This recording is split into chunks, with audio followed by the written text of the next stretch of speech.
네, 저희가 레위기를 새벽에 계속 나누다가 새벽 기도가 한동안 좀 끊어졌습니다.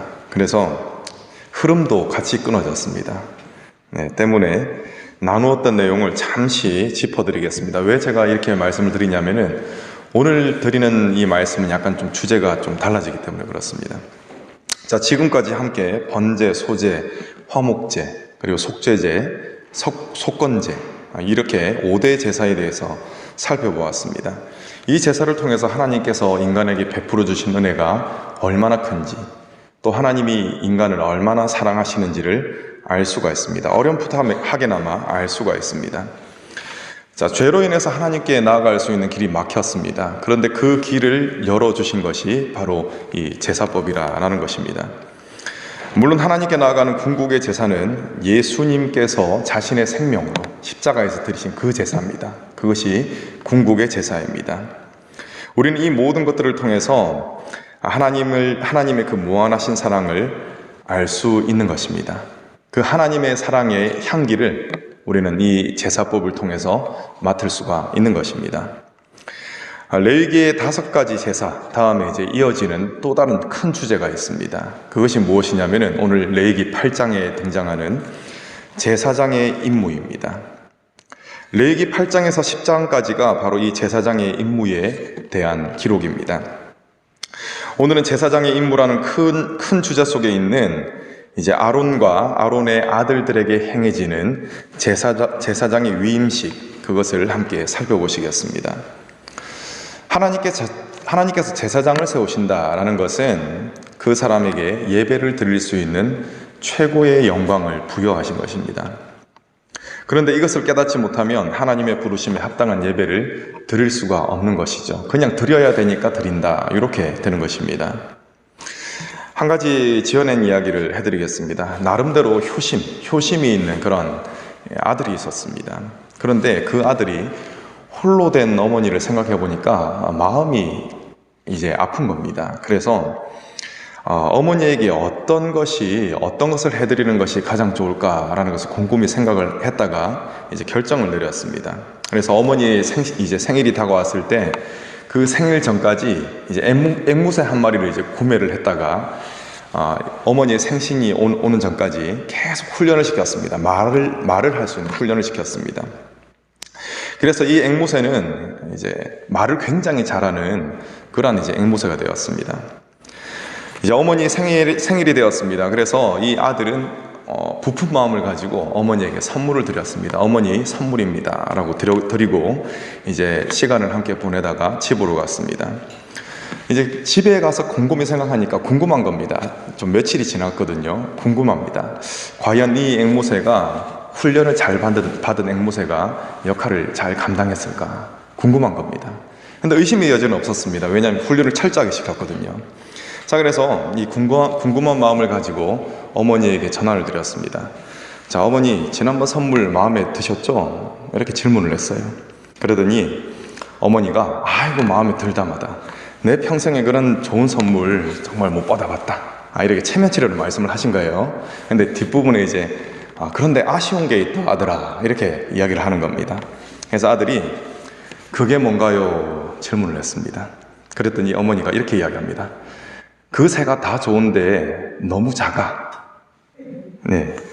알고 보니까 그 앵무새를 잡아먹은 겁니다. 잡아먹었어. 훈련을 열심히 시켰는데 그냥 그 치킨 한 마리 값으로 날려버렸습니다. 그 앵무새는 엄청난 훈련을 한 값으로 따질 수 없는 그런 앵무새였습니다. 그런데 이 어머니는 그 가치를 몰랐기 때문에 한순간의 먹거리로 그냥 삼아 버렸던 것입니다. 본의 아니게 그 가치를 떨어뜨리고 말았습니다.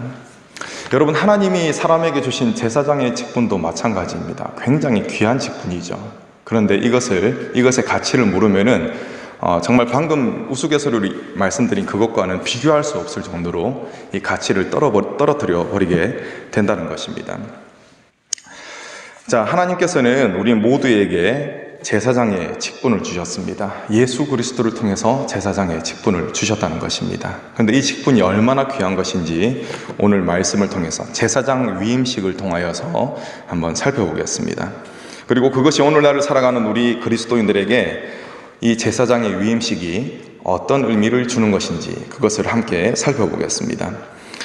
의미를 좀 자세히 들여다보기 전에 먼저 의식 절차를 간단하게 살펴보겠습니다.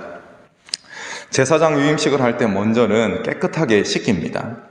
자, 우리 6절 말씀 한번 보실까요? 6절 말씀을 보시니까 모세가 아론과 그의 아들을 데려다가 물로 그들을 씻겼다라고 되어 있습니다. 이처럼 하나님은 제사장을 먼저 깨끗하게 하십니다. 또 그 다음에 하시는 것이 있는데 의복을 통해서 제사장의 옷을 통해서 영화롭고 아름답게 하십니다. 7절에서 9절까지 기록되어 있죠. 자, 속옷을 입히고 또 겉옷을 입히고 에봇을 걸쳐 입히고 또 그 다음에 흉패에 우림과 둠밈을 넣고 머리에 관을 씌우고 금패를 붙입니다. 이처럼 의복을 입히심으로써 제사장을 영화롭게 하십니다. 영화로운 의복 가운데 이제 판결 흉패가 있습니다. 그 판결 흉패 안에 들어가는 우림과 둠밈, 이 두 가지에는 깊은 의미가 있습니다. 여호와 앞에 나갈 때 아론은 반드시 우림과 둠밈을 지니고 여호와 앞에 나갔습니다. 그리고 이 우림과 둠밈의 착용법이 출애굽기에 기록되어 있습니다. 제가 출애굽기 28장 30절 읽어드리겠습니다. 너는 우림과 둠밈을 판결 흉패 안에 넣어 아론이 여호와 앞에 들어갈 때에 그의 가슴에 붙이게 하라. 아론은 여호와 앞에서 이스라엘 자손의 흉패를 항상 그의 가슴에 붙일지니라. 아멘. 자, 우림과 둠밈의 사용법이 있었습니다. 그것은 이제 결정 내리기 어려운 그런 사안들이 있을 때에 하나님의 뜻을 물을 때 사용했던 그런 이제 도구였습니다. 하나님의 뜻을 분별할 수 있는 것, 그것은 또 놀라운 특권을 상징합니다. 이처럼 하나님께서는 제사장을 깨끗하게 하시고 또 영화롭게 하시며 하나님의 뜻을 물을 수 있는 그러한 특권을 이제 부여하신다는 것입니다. 그리고 이제 10절에서 12절까지 내용을 보시면은 이제 기름과 관련된 내용이 나오는 것을 알 수가 있습니다. 모세가 관유를 가져다가 성막 기구들에 이제 기름을 바릅니다. 이것은 제사를 드리기 위한 거룩한 목적으로 이것들을 따로 구별한다 라는 그러한 의미를 가지고 있습니다. 성막을 포함한 모든 기물들에 관유를 바르고 그리고 제사장에게도 관유를 머리에 붓고 또 기름을 바릅니다. 자, 이는 제사장 역시 구별된 하나님의 소유가 되었다라는 것을 뜻합니다. 방금 말씀드렸던 씻기고 옷을 입히시고 또 기름을 바르시는 과정에 대해서는 조금 더 자세히 뒤에 다루도록 하겠습니다. 히브리서 기자는 제사장 위임식을 거쳐 제사장으로 세워진 것을 어떻게 표현하냐면은 존귀함을 얻었다 이렇게 표현합니다. 히브리서 5장 4절, 이 존귀는 아무도 스스로 취하지 못하고 오직 아론과 같이 하나님의 부르심을 받은 자라야 할 것이다 이렇게 말씀하셨습니다. 히브리서 5장은 대제사장 이야기로 시작됩니다. 대제사장의 이 직분, 제사장의 직분을 뭐라고 표현했냐면은 이 존귀는 이라고 했습니다. 이것은 이 직분이 아주 귀한 것이다 라는 이야기입니다. 이것이 귀한 이유가 무엇입니까? 그것은 바로 하나님이 주셨기 때문에 그렇습니다. 하나님이 부르시고 주셨기 때문에 그렇습니다. 예수 그리스도로 말미암아 이 제사장이라는 직분은 예수님을 믿는 모든 사람들에게 주어집니다. 그래서 우리 지금 앉아 계시는 성도님들도 잘 알고 계시는 그러한 말씀을 베드로 사도는 했습니다. 2장 5절에 너희도 산돌같이 신령한 집으로 세워지고 예수 그리스도로 말미암아 하나님이 기쁘게 받으실 신령한 제사를 드릴 거룩한 제사장이 될 것이다 이렇게 말씀하셨습니다. 우리도 예수 그리스도 안에서 제사장이 되었다라는 것입니다. 하나님은 우리를 죄에서 해방시켜 주셨습니다. 그런데 그것에서 더 나아가 하나님께 예배 드릴 수 있는 그러한 제사장이 되도록 세워주셨습니다. 이것은 특권입니다, 여러분. 왜냐하면 예수 그리스도의 보배로운 피값으로 이 직분을 주셨기 때문에 그렇습니다. 이 특권에는 여러분, 그리고 책임이 따른다라는 사실을 우리는 알아야 합니다. 우리는 제사장다운 제사장, 성도다운 성도가 되어야 한다는 것입니다. 이것이 바로 하나님이 우리를 향해서 가지시는 기대입니다. 앞서 말씀드린 바와 같이 제사장 위임식을 할 때 반드시 거쳐야 되는 절차가 있다고 말씀드렸습니다. 이제 이 절차 속에 깃들어 있는 하나님의 메시지가 무엇인지 그것을 살펴보겠습니다. 첫 번째 절차는 무엇이라고 말씀드렸습니까? 씻는 것이라고 했습니다. 씻는 것. 자, 6절 말씀을 다시 한번 보겠습니다. 물로 그들을 씻기고 라고 했습니다. 여러분, 제사장이 성전에서 제사를 드리기 전에 목욕은 딱 한 번 합니다. 자, 그런데 이 성전에서 섬길 때 제사장들이 굉장히 해야 될 일이 많거든요. 근데 이 성전에 이제 다닐 때 맨발로 다니기 때문에 발이 더러워집니다. 그리고 손도 더러워집니다. 왜냐하면 제물을 손질하기 때문에 그렇습니다. 이 때문에 제사장은 목욕은 한 번 하지만 손과 발은 어떻게 하겠습니까? 자주 씻습니다.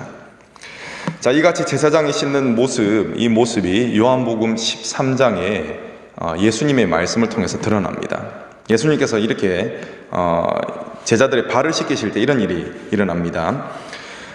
요한복음 13장 8절입니다. 베드로가 이르되 내 발을 절대로 씻지 못하시리이다. 예수께서 대답하시되 내가 너를 씻어주지 아니하면 내가 나와 상관이 없느니라. 시몬 베드로가 이르되 주여 내 발뿐 아니라 손과 머리도 씻어 주옵소서. 예수께서 이르시되 이미 목욕한 자는 발밖에 씻을 필요가 없느니라. 온몸이 깨끗하니라. 너희가 깨끗하나 다는 아니니라 하시니. 아멘. 자, 예수님께서 그냥 말씀하신 것이 아니라 이 구약의 제사법, 제사장 위임식, 이것을 빗대어서 말씀하신 것입니다. 자, 목욕한 사람은 발밖에 씻을 필요가 없다, 이렇게 말씀을 하셨죠. 예수님의 이 말씀은 무엇을 의미하는 것이겠습니까? 그것은 예수님을 영접하는 것, 그것은 일회적인 사건이라는 것입니다. 물론 그 뒤에 예수님과 지속적인 교제가 이루어지긴 하지만 예수님을 영접하는 것은, 예수님을 주님으로 받아들이는 것은 일회적인 사건이라는 것입니다. 자, 그래서 우리가 주님을 영접할 때 우리의 영혼은 하나님의 능력으로 인해서 새로워집니다. 이것이 바로 무엇이냐면은 전신 목욕입니다. 자, 이제 목욕에 대해서 설명을 드렸으니까 이제 발 씻는 것에 대해서 말씀을 드리겠습니다. 자, 요한 1서 1장 9절 말씀 제가 읽어드리겠습니다. 만일 우리가 우리 죄를 자백하면 그는 미쁘시고 위로우사 우리 죄를 사하시며 우리를 모든 불의에서 깨끗하게 하실 것이요. 아멘. 자, 요한 1서 말씀은 누구를 대상으로 하고 있는 것입니까? 예수님을 안 믿는 사람을 대상으로 하는 겁니까? 아니죠. 예수님을 믿고 있는 사람들에게 보낸 서신입니다. 자, 그런데 무엇이라고 이야기하고 있습니까? 우리 죄를 자백하면 이라고 이야기하고 있습니다. 자, 이것은 여러분 어떤 회개냐면은 믿는 자의 회개입니다. 믿는 자의 회개. 믿는 자가 하는 회개가 곧 발을 씻는 것이며 이것이 바로 현대판 정결 규례인 것입니다. 여러분은 삶 속에서 이러한 정결 규례를 행하십니까? 즉 믿는 자의 회개를 하시느냐라는 말씀입니다. 이 회개를 막는 것이 있습니다. 그것은 바로 자존심입니다. 그리고 안일함입니다. 자존심이 있고 내 마음이 무뎌져 있으면은 이 믿는 자의 회개를 멀리 할 수밖에 없습니다. 그렇다면은 나도 모르는 사이에 주님과의 관계가 점점 멀어지고 결국에는 단절되고 말 것입니다. 여러분, 주님을 믿기 전에도 회개는 반드시 해야 하는 것이겠지만 이미 믿음이 있는 자에게도 회개는 필수입니다. 자, 요한복음 15장 2절입니다. 물은 내게 붙어 있어 열매를 맺지 아니하는 가지는 아버지께서 그것을 제거해 버리시고 물은 열매를 맺는 가지는 더 열매를 맺게 하려 하여 그것을 깨끗하게 하시느니라. 결국 예수님께서 뭐라고 말씀하십니까? 깨끗한 가지가 열매를 많이 맺는다. 그리고 그 많은 열매로 하나님을 기쁘시게 한다라고 말씀하셨습니다. 자, 그렇기 때문에 이 믿는 자의 회개가 반드시 필요하다라는 것이죠. 여러분, 이것은 순환적인 것입니다. 지금 사회를 살펴보면은 부익부 빈익빈 현상이 도드라지게 나타납니다. 부자는 더 부자가 되고 가난한 자는 더 가난하게 됩니다. 자, 이 현상은 바람직하다고 말할 수는 없습니다. 그렇습니다만 이 신앙에 있어서 부익부 빈익빈 현상은 아주 뚜렷하게 나타납니다. 거룩함을 추구하는 자, 이러한 사람은 믿는 자의 회개를 함으로써 삶의 방향을 계속적으로 수정합니다. 그래서 어떻게 되는 것입니까? 예수님과 더욱더 친밀한 관계로 나아가게 되는 것입니다. 자, 그런데 반대로 그렇지 아니하는 사람은, 회개와 담을 쌓아버리는 사람은 주님과의 교제가 약해지고 결국 이 교제가 끊어집니다. 그래서 신앙인이 되는 것이 아니라 종교인이 되는 것이죠. 아는 것은 많아가지고 자신에게 말씀을 적용하는 것이 아니라 다른 사람에게 적용하고 판단하고 정죄하는 그러한 사람이 된다는 것입니다. 자, 여러분들은 어떠한 분들이십니까? 전자이십니까? 아니면 후자이십니까? 믿는 자의 회개를 하시는 분들이십니까? 아니면은 이 믿는 자의 회개와 담을 쌓으신 분들이십니까? 믿는 자의 회개를 통해서 주님과 친밀한 교제를 하시는 저와 여러분 되시기를 간절히 축원합니다. 자, 두 번째는 옷을 입어야 한다고 말씀드렸습니다. 7절부터 9절까지 기록되어 있습니다. 자, 7절부터 9절까지는 아론에게 의복을 입히라라는 내용입니다. 그리고 아론의 아들들은 제사장들이었거든요. 이 제사장들에게도 의복을 입히라라는 같은 요구를 하셨습니다. 그것은 13절에 나와 있습니다. 여러분, 옷은 무엇을 나타냅니까? 그 사람의 신분을 나타냅니다. 참 신기한 현상들이 있습니다. 그것은 무엇이냐면은 사람은 옷에 따라 행동하는 경향이 있다는 것입니다. 제가 지금은 이제 민방위까지 다 끝났지만 예전에 예비군 훈련 갔을 때 그때를 떠올려 봤습니다. 참 이상한 게 뭐냐면요. 여러 그런 직업을 가진 사람들이 그곳에 다 모입니다. 그런데 예비군복을 입고 있으면 사람들이 하는 행동이 다 똑같아지더라는 것입니다. 예비군들은 모자를 똑바로 쓰는 법이 없습니다. 이마를 이렇게 드러내고 챙을 이렇게 올려서 씁니다. 그리고 바지는 헐렁하게 내려서 입습니다. 거의 다 그렇게 입습니다. 그리고 호주머니에 손을 찔러놓고 건들건들거립니다. 이상하게 그렇게 되는 것 같습니다. 여러분, 이처럼 옷은 별것 아닌 것 같은데 참 많은 영향력을 사람에게 줍니다. 그리고 이 옷은 무엇을 상징하냐면 삶의 모양새를 상징합니다. 여러분, 그리스도인은 거룩히 구별된 삶을 살아야 할 줄로 믿습니다. 자, 그렇다면 우리가 어떻게 해야 이러한 삶을 살 수가 있겠습니까? 로마서 13장 13절입니다. 낮에와 같이 단정히 행하고 방탕하거나 술 취하지 말라. 음란하며 호색하지 말며 다투거나 시기하지 말고 오직 주 예수 그리스도로 옷 입고 정욕을 위하여 욕심의 일을 도모하지 말라. 아멘. 주 예수 그리스도로 옷을 입으라 라고 말씀하셨습니다. 예수 그리스도의 옷을 입을 때 거룩한 삶, 아름다운 삶을 살 수가 있는 것입니다. 여러분, 많은 사람들은 자신의 의를 의지합니다. 그래서 말씀이 잘 지켜지는 것 같으면 교만해집니다.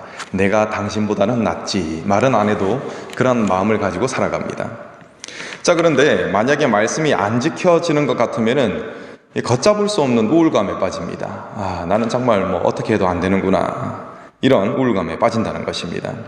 여러분, 이 두 가지 현상은 자기 의를 의지하기 때문에 나타나는 현상입니다. 혹시 여러분께서 이런 현상을 지금 경험하고 있지는 않으십니까? 자신의 의를 던져버리고 오직 예수 그리스도만 바라보며 예수 그리스도의 의의 옷을 입으시고 오직 하나님께만 영광 돌리시는 저와 여러분 되시기를 간절히 축원합니다. 자, 세 번째는 기름 부음을 받아야 한다는 것입니다. 10절에서 12절까지 말씀인데 12절을 제가 읽어드리겠습니다. 또 관유를 아론의 머리에 붓고 그에게 발라 거룩하게 하고. 아멘. 자, 여러분, 제사장은 반드시 기름 부음을 받은 이후에 직무를 수행하게 되어 있습니다. 자, 기름 부음을 받았습니다. 그러면 이 제사장의 온몸에서는 어떤 향이 나겠습니까? 기름의 향이 나겠죠. 관유의 향이 날 것입니다. 자, 이는 기름 부음을 받은 증거가 나타난다라는 것입니다. 자, 여러분, 고린도후서 1장 21절 22절입니다. 우리를 너희와 함께 그리스도 예수 안에서 굳건하게 하시고 우리에게 기름을 부으신 이는 하나님이시니 그가 또한 우리에게 인치시고 보증으로 우리 마음에 성령을 주셨느니라. 아멘. 자, 하나님께서 기름을 부으셨답니다. 기름. 그런데 이 기름 부은 받은 자의 마음에는 누가 계시냐면 성령이 계시다고 했습니다. 자, 여러분, 성령이 우리 안에 계신다는 것, 그것이 바로 내가 기름 부음을 받은 자의 증거다라는 것입니다. 성령님이 우리 속에 계시면 우리는 하나님의 마음을 알 수가 있습니다. 하나님의 뜻을 알 수가 있습니다. 성령께서 우리의 마음에 감동을 주실 때 또 혹은 어떠한 사실을 깨닫게 하실 때 그때 우리는 어떻게 해야 되겠습니까? 하나님의 말씀에 순종하시는 저와 여러분 되시기를 간절히 축원합니다. 자, 말씀을 맺겠습니다. 제사장 위임식의 절차를 세 가지로 말씀드렸습니다. 첫째는 물로 씻으라는 것입니다. 즉 우리는 삶에서 정결의식을 행해야 합니다. 믿는 자의 회개를 해야 한다는 것입니다. 두 번째, 옷을 입어야 합니다. 옷은 신분의식을 가지는 것입니다. 제사장으로 부르심을 받은 우리들이 입어야 하는 옷은 예수 그리스도의 의의 옷입니다. 자, 이 옷을 입고 주님만 의지하며 하나님께 영광 돌리시기를 바랍니다. 마지막으로 기름 부음을 받아야 합니다. 즉 성령 의식이 있어야 한다는 것입니다. 성령께서 우리에게 깨닫게 하시고 감동을 주실 때 미루지 마시고 즉각 순종하시기 바랍니다. 이러한 삶의 모습이 있을 때 비로소 우리는 주님으로 인해 제사장이 된 사람들이다 라고 말할 수가 있는 것입니다. 여기에 있는 모든 성도님들이 이러한 제사장의 삶을 충실하게 살아가시기를 간절히 축원합니다. 기도하겠습니다. 네, 저희가 레위기를 새벽에 계속 나누다가 새벽 기도가 한동안 좀 끊어졌습니다. 그래서 흐름도 같이 끊어졌습니다. 네, 때문에 나누었던 내용을 잠시 짚어드리겠습니다. 왜 제가 이렇게 말씀을 드리냐면은 오늘 드리는 이 말씀은 약간 좀 주제가 좀 달라지기 때문에 그렇습니다. 자, 지금까지 함께 번제, 소제, 화목제, 그리고 속죄제, 속건제 이렇게 5대 제사에 대해서 살펴보았습니다. 이 제사를 통해서 하나님께서 인간에게 베풀어 주신 은혜가 얼마나 큰지, 또 하나님이 인간을 얼마나 사랑하시는지를 알 수가 있습니다. 어렴풋하게나마 알 수가 있습니다.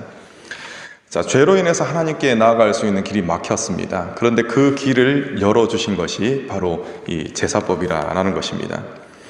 물론 하나님께 나아가는 궁극의 제사는 예수님께서 자신의 생명으로 십자가에서 드리신 그 제사입니다. 그것이 궁극의 제사입니다. 우리는 이 모든 것들을 통해서 하나님의 그 무한하신 사랑을 알 수 있는 것입니다.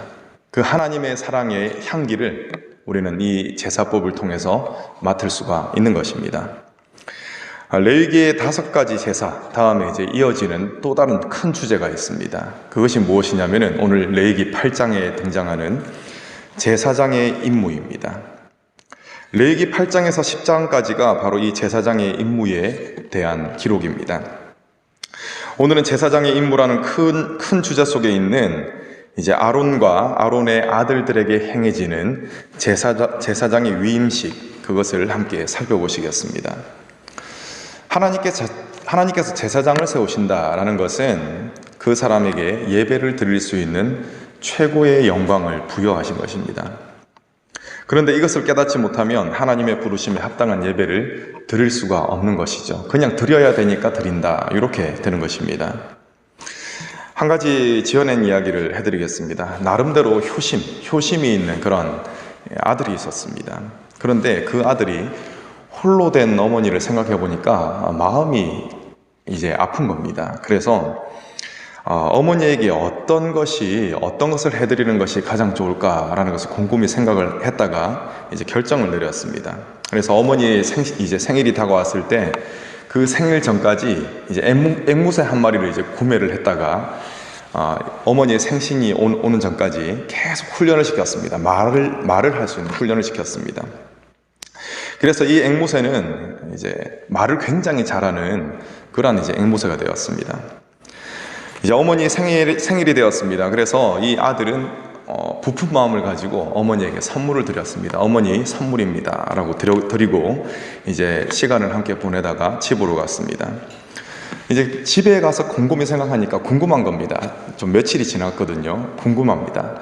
과연 이 앵무새가 훈련을 잘 받은 앵무새가 역할을 잘 감당했을까 궁금한 겁니다. 근데 의심의 여지는 없었습니다. 왜냐하면 훈련을 철저하게 시켰거든요. 자, 그래서 이 궁금한 마음을 가지고 어머니에게 전화를 드렸습니다. 자, 어머니 지난번 선물 마음에 드셨죠? 이렇게 질문을 했어요. 그러더니 어머니가 아이고 마음에 들다마다 내 평생에 그런 좋은 선물 정말 못 받아봤다, 이렇게 체면치레로 말씀을 하신 거예요. 근데 뒷부분에 이제 그런데 아쉬운 게 있다 아들아, 이렇게 이야기를 하는 겁니다. 그래서 아들이 그게 뭔가요? 질문을 했습니다. 그랬더니 어머니가 이렇게 이야기합니다. 그 새가 다 좋은데 너무 작아. 네. 알고 보니까 그 앵무새를 잡아먹은 겁니다. 잡아먹었어. 훈련을 열심히 시켰는데 그냥 그 치킨 한 마리 값으로 날려버렸습니다. 그 앵무새는 엄청난 훈련을 한 값으로 따질 수 없는 그런 앵무새였습니다. 그런데 이 어머니는 그 가치를 몰랐기 때문에 한순간의 먹거리로 그냥 삼아 버렸던 것입니다. 본의 아니게 그 가치를 떨어뜨리고 말았습니다. 여러분, 하나님이 사람에게 주신 제사장의 직분도 마찬가지입니다. 굉장히 귀한 직분이죠. 그런데 이것의 가치를 모르면은 정말 방금 우스갯소리로 말씀드린 그것과는 비교할 수 없을 정도로 이 가치를 떨어뜨려 버리게 된다는 것입니다. 자, 하나님께서는 우리 모두에게 제사장의 직분을 주셨습니다. 예수 그리스도를 통해서 제사장의 직분을 주셨다는 것입니다. 그런데 이 직분이 얼마나 귀한 것인지 오늘 말씀을 통해서 제사장 위임식을 통하여서 한번 살펴보겠습니다. 그리고 그것이 오늘날을 살아가는 우리 그리스도인들에게 이 제사장의 위임식이 어떤 의미를 주는 것인지 그것을 함께 살펴보겠습니다. 의미를 좀 자세히 들여다보기 전에 먼저 의식 절차를 간단하게 살펴보겠습니다. 제사장 위임식을 할 때 먼저는 깨끗하게 씻깁니다. 자, 우리 6절 말씀 한번 보실까요? 6절 말씀을 보시니까 모세가 아론과 그의 아들을 데려다가 물로 그들을 씻겼다라고 되어 있습니다. 이처럼 하나님은 제사장을 먼저 깨끗하게 하십니다. 또 그 다음에 하시는 것이 있는데 의복을 통해서 이 제사장의 옷을 통해서 영화롭고 아름답게 하십니다. 7절에서 9절까지 기록되어 있죠. 자, 속옷을 입히고 또 겉옷을 입히고 에봇을 걸쳐 입히고 또 그 다음에 흉패에 우림과 둠밈을 넣고 머리에 관을 씌우고 금패를 붙입니다. 이처럼 의복을 입히심으로써 제사장을 영화롭게 하십니다. 영화로운 의복 가운데 이제 판결 흉패가 있습니다. 그 판결 흉패 안에 들어가는 우림과 둠밈, 이 두 가지에는 깊은 의미가 있습니다. 여호와 앞에 나갈 때 아론은 반드시 우림과 둠밈을 지니고 여호와 앞에 나갔습니다. 그리고 이 우림과 둠밈의 착용법이 출애굽기에 기록되어 있습니다. 제가 출애굽기 28장 30절 읽어드리겠습니다. 너는 우림과 둠밈을 판결 흉패 안에 넣어 아론이 여호와 앞에 들어갈 때에 그의 가슴에 붙이게 하라. 아론은 여호와 앞에서 이스라엘 자손의 흉패를 항상 그의 가슴에 붙일지니라. 아멘. 자, 우림과 둠밈의 사용법이 있었습니다. 그것은 이제 결정 내리기 어려운 그런 사안들이 있을 때에 하나님의 뜻을 물을 때 사용했던 그런 이제 도구였습니다. 하나님의 뜻을 분별할 수 있는 것, 그것은 또 놀라운 특권을 상징합니다. 이처럼 하나님께서는 제사장을 깨끗하게 하시고 또 영화롭게 하시며 하나님의 뜻을 물을 수 있는 그러한 특권을 이제 부여하신다는 것입니다. 그리고 이제 10절에서 12절까지 내용을 보시면은 이제 기름과 관련된 내용이 나오는 것을 알 수가 있습니다. 모세가 관유를 가져다가 성막 기구들에 이제 기름을 바릅니다. 이것은 제사를 드리기 위한 거룩한 목적으로 이것들을 따로 구별한다 라는 그러한 의미를 가지고 있습니다. 성막을 포함한 모든 기물들의 관유를 바르고 그리고 제사장에게도 관유를 머리에 붓고 또 기름을 바릅니다. 자, 이는 제사장 역시 구별된 하나님의 소유가 되었다라는 것을 뜻합니다. 방금 말씀드렸던 씻기고 옷을 입히시고 또 기름을 바르시는 과정에 대해서는 조금 더 자세히 뒤에 다루도록 하겠습니다. 히브리서 기자는 제사장 위임식을 거쳐 제사장으로 세워진 것을 어떻게 표현하냐면은 존귀함을 얻었다 이렇게 표현합니다. 히브리서 5장 4절, 이 존귀는 아무도 스스로 취하지 못하고 오직 아론과 같이 하나님의 부르심을 받은 자라야 할 것이다 이렇게 말씀하셨습니다. 히브리서 5장은 대제사장 이야기로 시작됩니다. 대제사장의 이 직분, 제사장의 직분을 뭐라고 표현했냐면은 이 존귀는 이라고 했습니다. 이것은 이 직분이 아주 귀한 것이다 라는 이야기입니다. 이것이 귀한 이유가 무엇입니까? 그것은 바로 하나님이 주셨기 때문에 그렇습니다. 하나님이 부르시고 주셨기 때문에 그렇습니다. 예수 그리스도로 말미암아 이 제사장이라는 직분은 예수님을 믿는 모든 사람들에게 주어집니다. 그래서 우리 지금 앉아 계시는 성도님들도 잘 알고 계시는 그러한 말씀을 베드로 사도는 했습니다. 2장 5절에 너희도 산돌같이 신령한 집으로 세워지고 예수 그리스도로 말미암아 하나님이 기쁘게 받으실 신령한 제사를 드릴 거룩한 제사장이 될 것이다. 이렇게 말씀하셨습니다. 우리도 예수 그리스도 안에서 제사장이 되었다라는 것입니다. 하나님은 우리를 죄에서 해방시켜 주셨습니다. 그런데 그것에서 더 나아가 하나님께 예배 드릴 수 있는 그러한 제사장이 되도록 세워주셨습니다. 이것은 특권입니다, 여러분. 왜냐하면 예수 그리스도의 보배로운 피값으로 이 직분을 주셨기 때문에 그렇습니다. 이 특권에는 여러분, 그리고 책임이 따른다라는 사실을 우리는 알아야 합니다. 우리는 제사장다운 제사장, 성도다운 성도가 되어야 한다는 것입니다. 이것이 바로 하나님이 우리를 향해서 가지시는 기대입니다. 앞서 말씀드린 바와 같이 제사장 위임식을 할 때 반드시 거쳐야 되는 절차가 있다고 말씀드렸습니다. 이제 이 절차 속에 깃들어 있는 하나님의 메시지가 무엇인지 그것을 살펴보겠습니다. 첫 번째 절차는 무엇이라고 말씀드렸습니까? 씻는 것이라고 했습니다. 씻는 것. 자, 6절 말씀을 다시 한번 보겠습니다. 물로 그들을 씻기고 라고 했습니다. 여러분, 제사장이 성전에서 제사를 드리기 전에 목욕은 딱 한 번 합니다. 자, 그런데 이 성전에서 섬길 때 제사장들이 굉장히 해야 될 일이 많거든요. 근데 이 성전에 이제 다닐 때 맨발로 다니기 때문에 발이 더러워집니다. 그리고 손도 더러워집니다. 왜냐하면 제물을 손질하기 때문에 그렇습니다. 이 때문에 제사장은 목욕은 한 번 하지만 손과 발은 어떻게 하겠습니까? 자주 씻습니다. 자, 이같이 제사장이 씻는 모습, 이 모습이 요한복음 13장에 예수님의 말씀을 통해서 드러납니다. 예수님께서 이렇게 제자들의 발을 씻기실 때 이런 일이 일어납니다. 요한복음 13장 8절입니다. 베드로가 이르되 내 발을 절대로 씻지 못하시리이다. 예수께서 대답하시되 내가 너를 씻어주지 아니하면 내가 나와 상관이 없느니라. 시몬 베드로가 이르되 주여 내 발뿐 아니라 손과 머리도 씻어 주옵소서. 예수께서 이르시되 이미 목욕한 자는 발밖에 씻을 필요가 없느니라. 온몸이 깨끗하니라. 너희가 깨끗하나 다는 아니니라 하시니. 아멘. 자, 예수님께서 그냥 말씀하신 것이 아니라 이 구약의 제사법, 제사장 위임식, 이것을 빗대어서 말씀하신 것입니다. 자, 목욕한 사람은 발밖에 씻을 필요가 없다. 이렇게 말씀을 하셨죠. 예수님의 이 말씀은 무엇을 의미하는 것이겠습니까? 그것은 예수님을 영접하는 것, 그것은 일회적인 사건이라는 것입니다. 물론 그 뒤에 예수님과 지속적인 교제가 이루어지긴 하지만 예수님을 영접하는 것은, 예수님을 주님으로 받아들이는 것은 일회적인 사건이라는 것입니다. 자, 그래서 우리가 주님을 영접할 때 우리의 영혼은 하나님의 능력으로 인해서 새로워집니다. 이것이 바로 무엇이냐면은 전신 목욕입니다. 자, 이제 목욕에 대해서 설명을 드렸으니까 이제 발 씻는 것에 대해서 말씀을 드리겠습니다. 자, 요한 1서 1장 9절 말씀 제가 읽어드리겠습니다. 만일 우리가 우리 죄를 자백하면 그는 미쁘시고 위로우사 우리 죄를 사하시며 우리를 모든 불의에서 깨끗하게 하실 것이요. 아멘. 자, 요한 1서 말씀은 누구를 대상으로 하고 있는 것입니까? 예수님을 안 믿는 사람을 대상으로 하는 겁니까? 아니죠. 예수님을 믿고 있는 사람들에게 보낸 서신입니다. 자, 그런데 무엇이라고 이야기하고 있습니까? 우리 죄를 자백하면 이라고 이야기하고 있습니다. 자, 이것은 여러분 어떤 회개냐면은 믿는 자의 회개입니다. 믿는 자의 회개. 믿는 자가 하는 회개가 곧 발을 씻는 것이며 이것이 바로 현대판 정결 규례인 것입니다.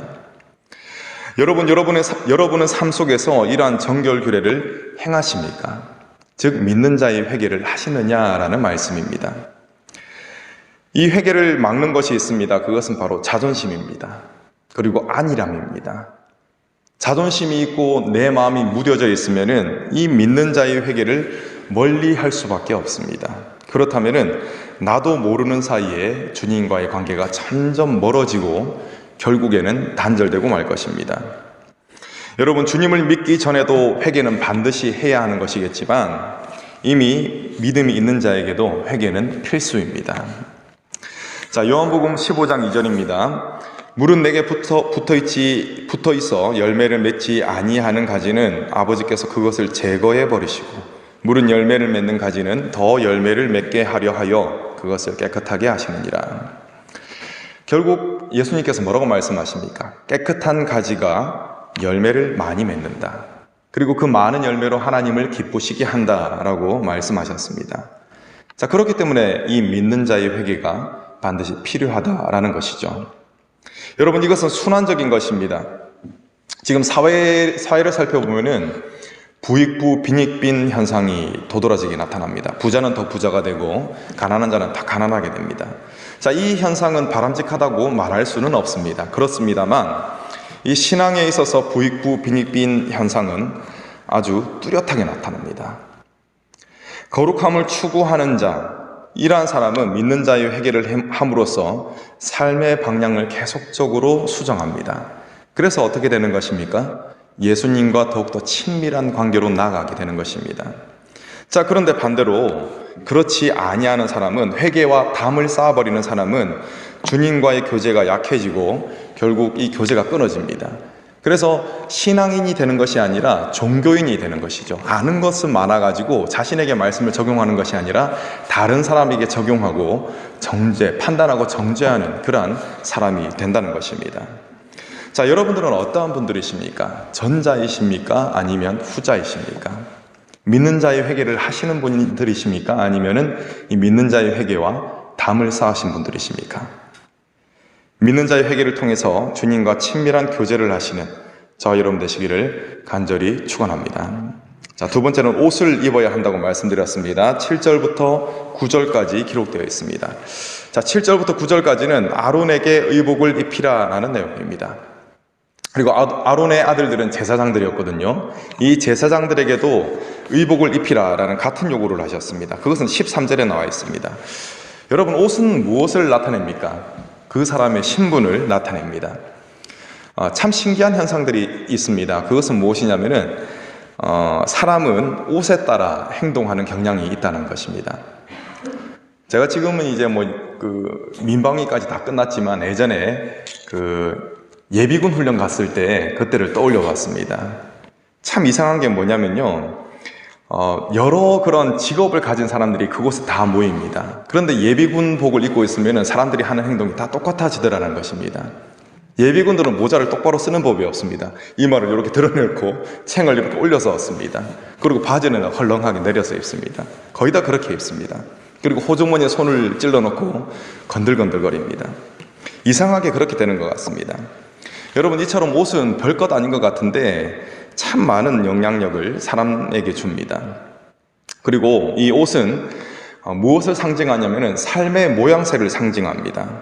여러분, 그리스도인은 거룩히 구별된 삶을 살아야 할 줄로 믿습니다. 자, 그렇다면 우리가 어떻게 해야 이러한 삶을 살 수가 있겠습니까? 로마서 13장 13절입니다. 낮에와 같이 단정히 행하고 방탕하거나 술 취하지 말라. 음란하며 호색하지 말며 다투거나 시기하지 말고 오직 주 예수 그리스도로 옷 입고 정욕을 위하여 욕심의 일을 도모하지 말라. 아멘. 주 예수 그리스도로 옷을 입으라 라고 말씀하셨습니다. 예수 그리스도의 옷을 입을 때 거룩한 삶, 아름다운 삶을 살 수가 있는 것입니다. 여러분, 많은 사람들은 자신의 의를 의지합니다. 그래서 말씀이 잘 지켜지는 것 같으면 교만해집니다. 내가 당신보다는 낫지. 말은 안 해도 그런 마음을 가지고 살아갑니다. 자, 그런데 만약에 말씀이 안 지켜지는 것 같으면 걷잡을 수 없는 우울감에 빠집니다. 나는 정말 어떻게 해도 안 되는구나. 이런 우울감에 빠진다는 것입니다. 여러분, 이 두 가지 현상은 자기 의를 의지하기 때문에 나타나는 현상입니다.